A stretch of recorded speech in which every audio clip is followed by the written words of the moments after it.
Assalomu alaykum. Men Najmiddin Ulkar. Turmush o'rtog'im Safar Rustam bilan birgalikda Xo'rovlar Spechki tumanidan mana shu Koinot Kavsar sihatgohiga kelib davolandik. Davolash ishlari, oziq-ovqatlari hammasi normal, yaxshi. Juda xursand bo'ldik. Qilgan xizmatlaringizga rozi bo'linglar. Biz sizlardan rozi, Alloh rozi bo'lsin.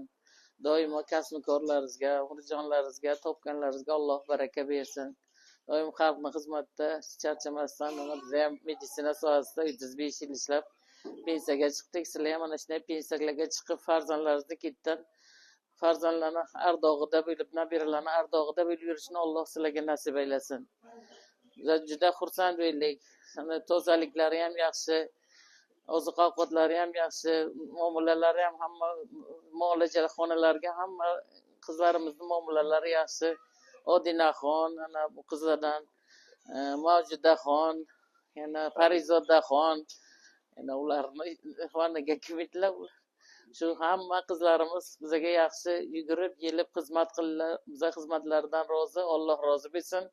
Doimo farzandlarini huzur halovatini ko'rishni Alloh ularga nasib aylasin. Bizga o'xshagan nabira abiralarni ko'rib hojona hojatda bo'lib yurishni Alloh ularga ham nasib aylasin. Amin. Rahmat, doim sog' bo'ling. Rabbil alamin val oqibati lil muttaqin. Vassalatu vassalamu rasuluhu Muhammadin va oli sohibajin. Salovat ala xayr xalqi Muhammadin oli sohibajin bi rahmati arhamar. Doim sog' bo'linglar. Alloh panohida bo'ling.